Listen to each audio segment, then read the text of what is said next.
Everyone in the room applauded when Daniel Cross unveiled his so-called perfect business plan, a sleek presentation promising explosive growth, ethical leadership, and a future that looked too clean to question.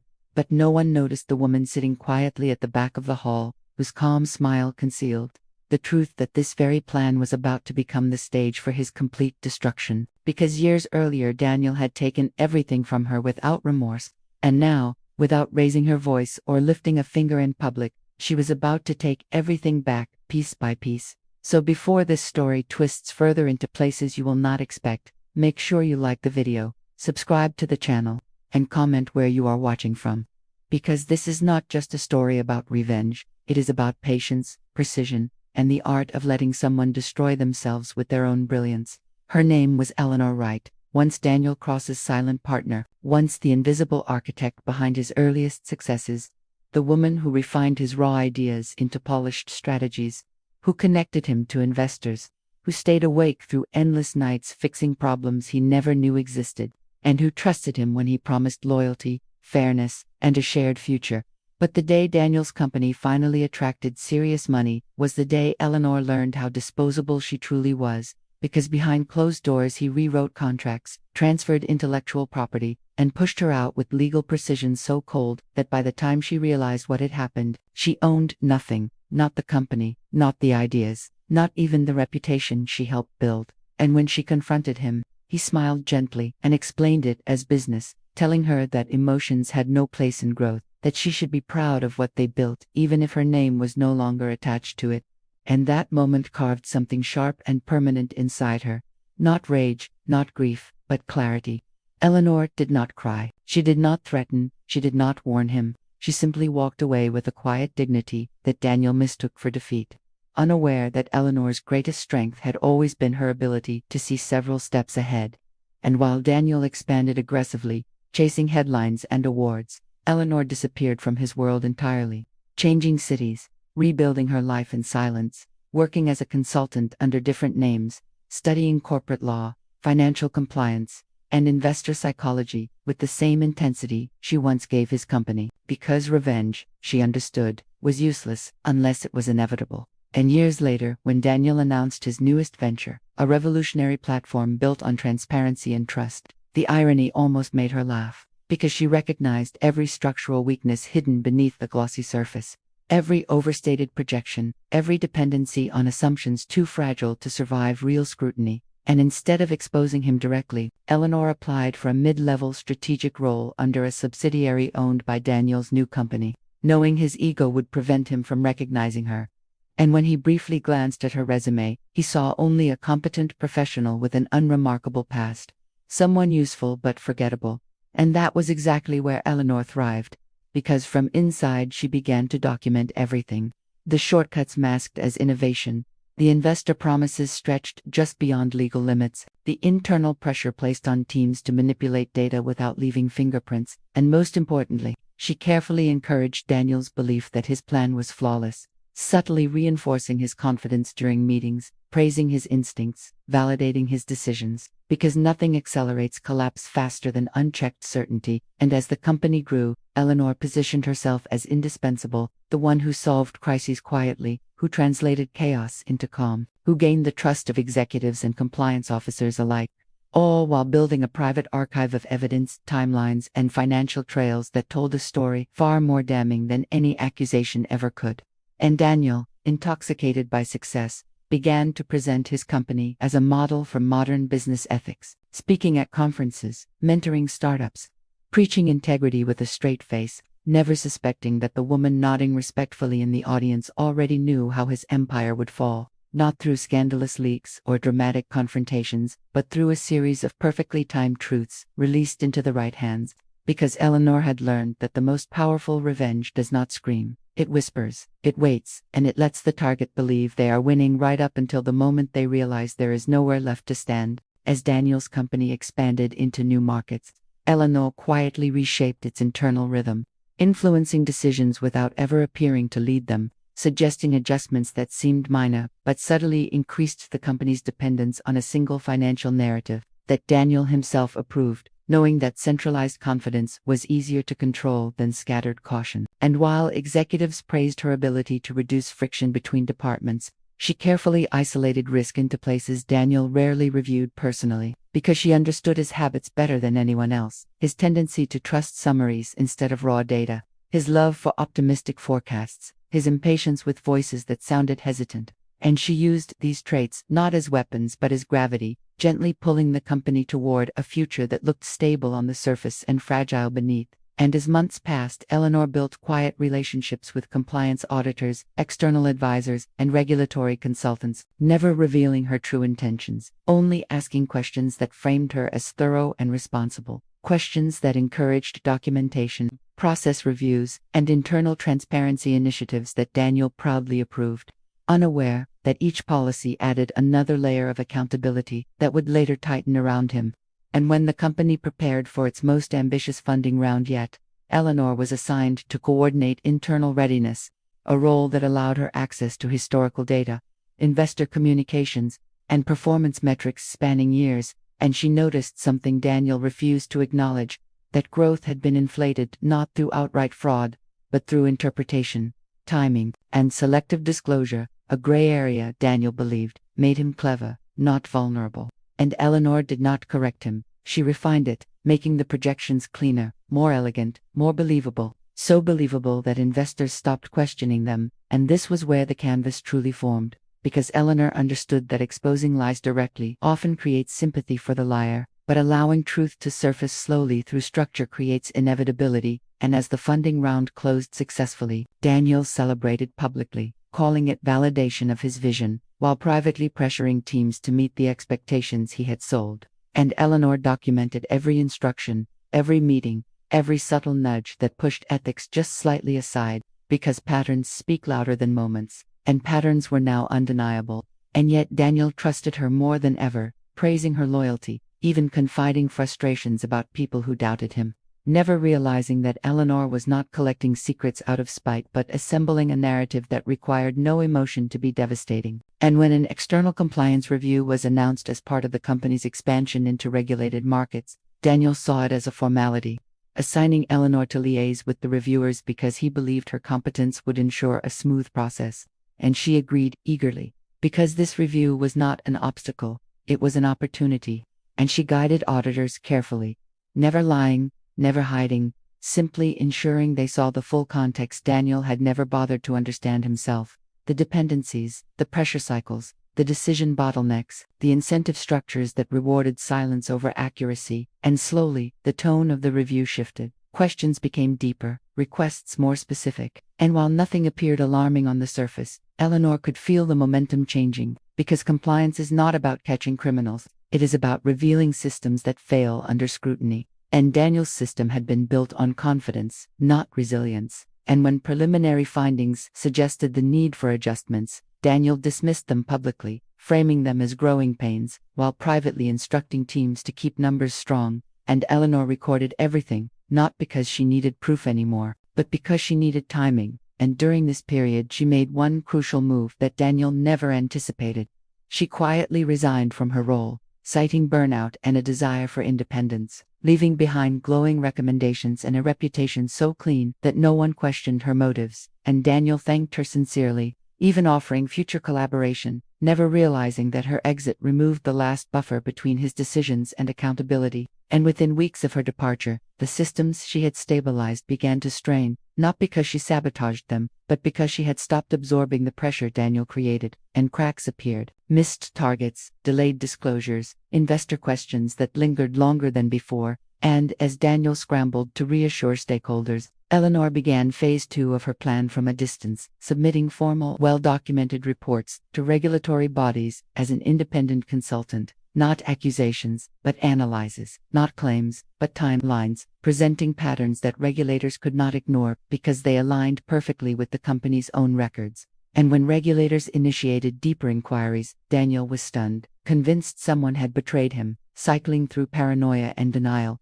unable to consider that the architecture of his success had always contained its own undoing. And Eleanor watched from afar as his public confidence remained intact while his private world tightened. Meetings multiplied, lawyers appeared, Narratives shifted, and the man who once dismissed emotions as irrelevant now found himself consumed by fear. Because fear thrives where control fades, and as investigations expanded, investors demanded clarity, employees demanded direction, and Daniel found himself explaining decisions he had never fully examined, realizing too late that delegation without accountability creates blind spots that no charisma can erase. And still, Eleanor remained silent publicly, declining interviews, refusing commentary, because the final stage of revenge was not exposure, it was reflection. Forcing Daniel to confront his own words, his own promises, his own signature on decisions that now stood under a harsh, neutral light. And when Daniel finally discovered Eleanor's involvement through legal channels, reading her name in regulatory correspondence, the realization hit him with a weight no courtroom drama could replicate, because he understood then that she had not acted out of anger, she had acted out of understanding, and understanding is far more dangerous. And as he stared at the documentation she had submitted, flawless, factual, unemotional, he recognized her voice in the structure of it, the same clarity she once used to build his dreams, now calmly dismantling them, not to destroy him, but to prove something far more painful, that his greatest asset had never been his ideas, his ambition, or his confidence. It had been the woman he chose to discard, and now, without her, the empire he called perfect was standing alone, exactly as it deserved. Daniel's world did not collapse all at once. It narrowed, day by day, decision by decision, as inquiries multiplied and certainty evaporated, because regulators did not accuse him outright. They asked questions that demanded answers he no longer controlled, and each answer triggered another layer of scrutiny, another request for documentation, another reminder that confidence without structure is only performance. And as his legal team worked frantically to contain exposure, Daniel discovered that many of the safeguards he believed existed were never designed to protect him. They were designed to showcase growth, and now those same mechanisms preserved every inconsistency with brutal clarity. And the more Daniel attempted to explain context, the more he revealed how casually he had dismissed nuance when it did not serve momentum. And investors who once applauded his vision began to distance themselves, not out of outrage but out of self-preservation, because loyalty evaporates when risk becomes measurable. And inside the company morale shifted. Employees sensed instability, rumors circulated, leadership meetings turned tense, and the charismatic certainty Daniel once used to command rooms began to sound rehearsed, even to himself. And late at night he found himself replaying conversations from years ago, moments he had dismissed, especially the day Eleanor walked out of his office with nothing but a calm expression and a polite farewell. And only now did he recognize that her silence had never been submission, it had been assessment. And while Daniel struggled to regain control, Eleanor expanded her role quietly, offering independent consulting to regulatory committees and ethics boards, her reputation pristine, her insights sharp, always focused on systems rather than individuals. Never naming Daniel directly unless asked, and when she was asked, she responded factually, neutrally, refusing to editorialize, because she understood that credibility is strongest when it feels reluctant. And as months passed, investigations revealed structural weaknesses serious enough to halt expansion, delay funding, and trigger mandatory operational reforms.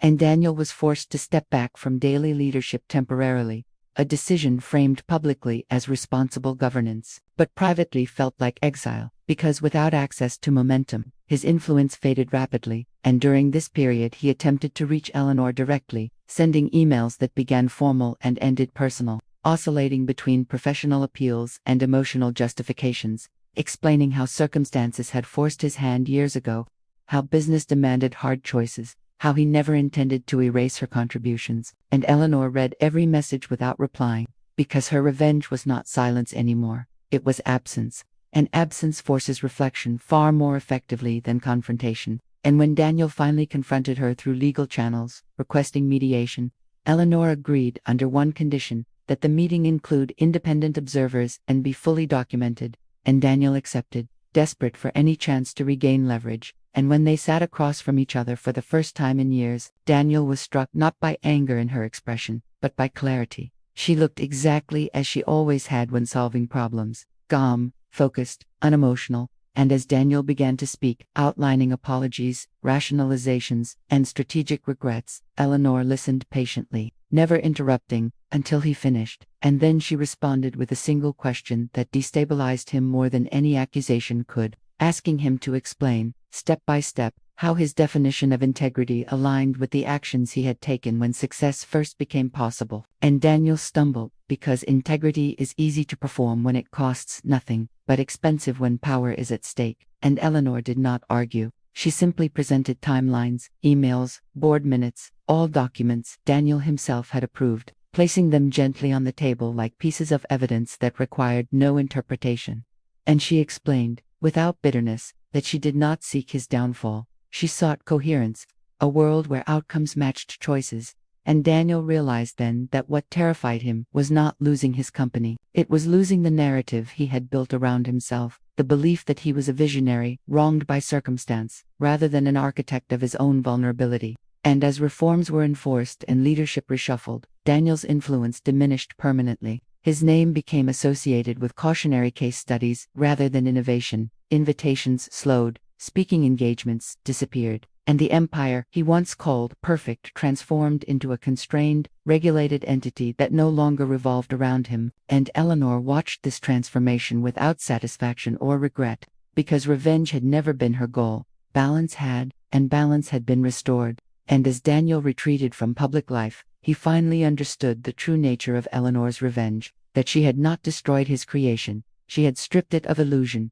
revealing it exactly as it was, sustainable only without him at its center. And years later, when analysts discussed the rise and correction of Daniel Cross's ventures, Eleanor's name appeared occasionally in footnotes, cited as a consultant who emphasized ethics and structural resilience. And that anonymity suited her perfectly, because the most complete revenge is not recognition, it is resolution. Knowing that the person who underestimated you now lives inside a reality shaped by your patience, your foresight, and your refusal to be erased, while you move forward unburdened, carrying nothing but the quiet certainty that justice, when carefully designed, does not need witnesses to be complete. With Daniel removed from the center of power, the company entered a long phase of restructuring that no longer carried his name as its identity. And this transformation was slower and more painful than collapse would have been. Because collapse allows martyrdom while reform forces survival under humility. And Daniel felt this distinction acutely as he watched from the sidelines, issuing statements approved by lawyers, attending meetings where his voice carried no special weight, and observing decisions shaped by people who once deferred to him instinctively. And each adjustment stripped away another layer of the myth he had built around himself.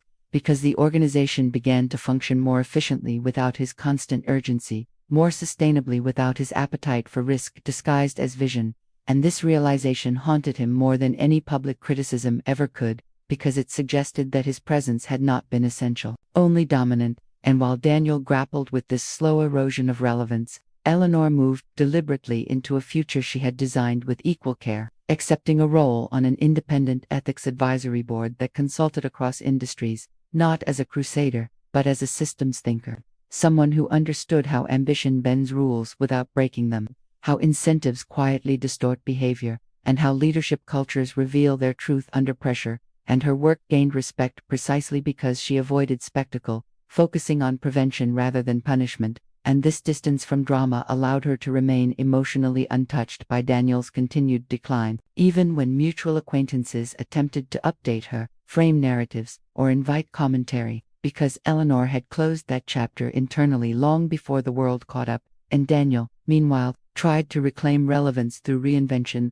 launching think pieces, offering interviews that framed his experience as a lesson in resilience. But audiences sensed the careful curation, the missing ownership, and without momentum, these efforts faded quietly, because redemption stories only resonate when accountability precedes reinvention. And Daniel was still negotiating that truth privately. And in that negotiation he returned again and again to Eleanor's question about integrity, replaying it in his mind until it lost its rhetorical edge and became something far more dangerous. A mirror. And in that mirror he finally acknowledged what he had spent years avoiding, that he had believed loyalty was owed to him because he led, rather than earned because he protected.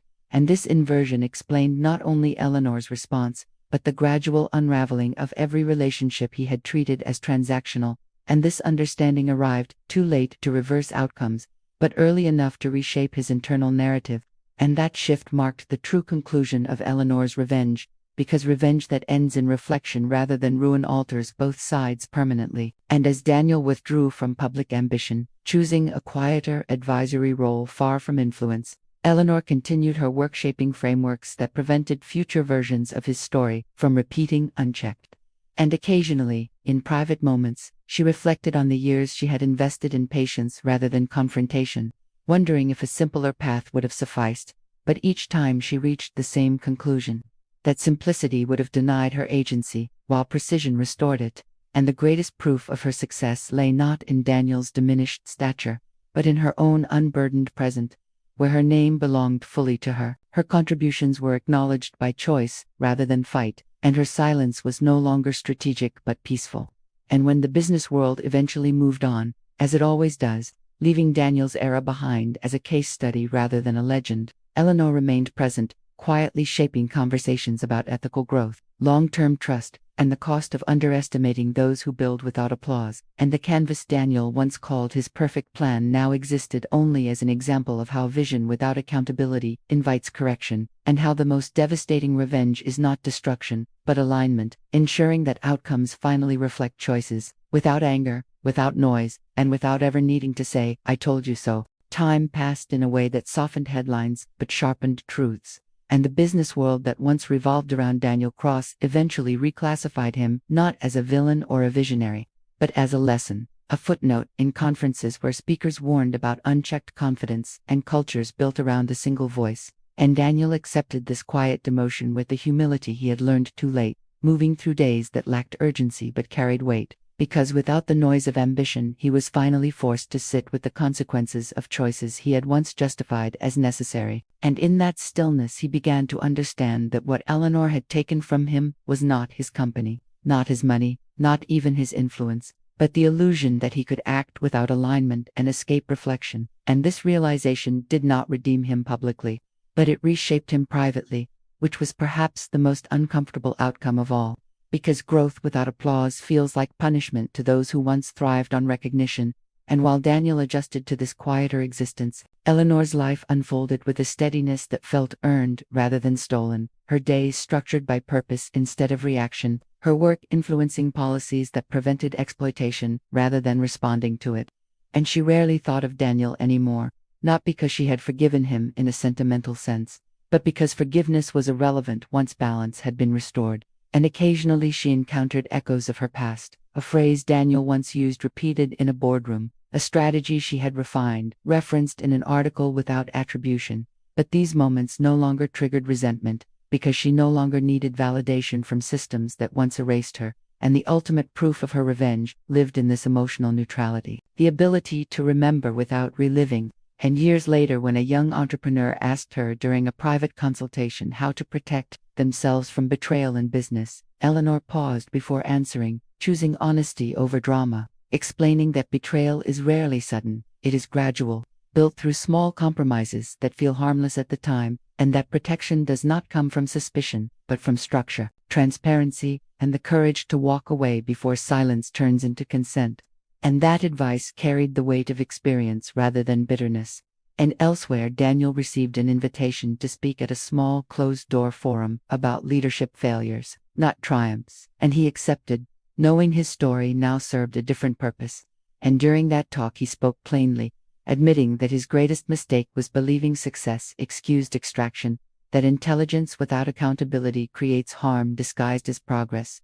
And though his words did not restore his former stature, they carried a sincerity that surprised even him, because for the first time he spoke without trying to control the outcome. And if Eleanor ever heard about that talk, it did not change anything for her, because revenge had already completed its arc. Not at the moment Daniel lost power, but at the moment she reclaimed authorship over her own narrative. And the canvas that began as his perfect business plan ended as her quiet masterpiece. Not signed, not displayed, but complete in its intention. Because the most effective revenge does not announce itself, it reshapes reality so thoroughly that the person who caused the harm eventually recognizes their own reflection in the consequences, while the one who was underestimated walks forward free, unmarked, and finally whole.